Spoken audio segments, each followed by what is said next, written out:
15 വയസ്സുകാരനെ പ്രകൃതി വിരുദ്ധ ലൈംഗിക പീഡനത്തിനിരയാക്കി കോട്ടോൽ സ്വദേശി അറസ്റ്റിൽ. 15 വയസ്സുകാരനെ പ്രകൃതി വിരുദ്ധ പീഡനത്തിനിരയാക്കിയ സംഭവത്തിൽ വടക്കേ കോട്ടോൽ സ്വദേശിയെ കുന്നംകുളം പോലീസ് അറസ്റ്റ് ചെയ്തു. 56 വയസ്സുള്ള കൃഷ്ണനെയാണ് Kunnamkulam station house officer UK ഷാജഹാന്റെ നേതൃത്വത്തിലുള്ള പോലീസ് സംഘം അറസ്റ്റ് ചെയ്തത്.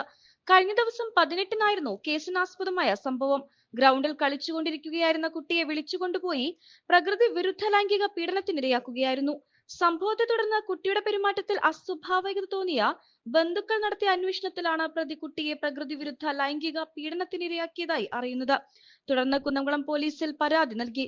കുന്നംകുളം പോലീസ് കേസെടുത്തു നടത്തിയ അന്വേഷണത്തിലാണ് പ്രതിയെ അറസ്റ്റ് ചെയ്തത്.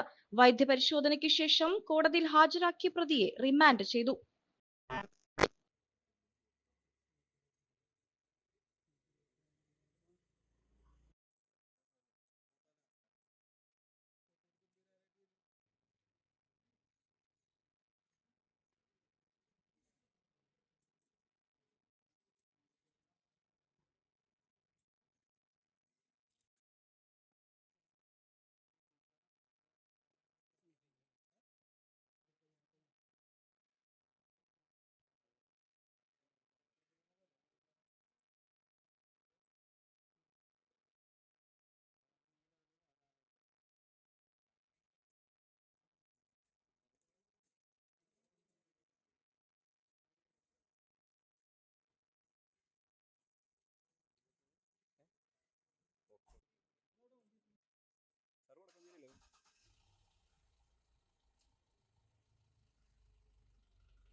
പെണ്ണു കൊതിക്കും പെണ്ണിനെ കൊതിപ്പിക്കുന്ന കനക കടകാഭരണങ്ങളുടെ കമനീയ ശേഖരവുമായി പട്ടാമ്പി പട്ടണത്തിന്റെ കനക കൊട്ടാരം Manukas gold and diamonds, Manukas tower railway ഓവർബ്രിഡ്ജിന് സമീപം, മെയിൻ റോഡ്, പട്ടാമ്പി.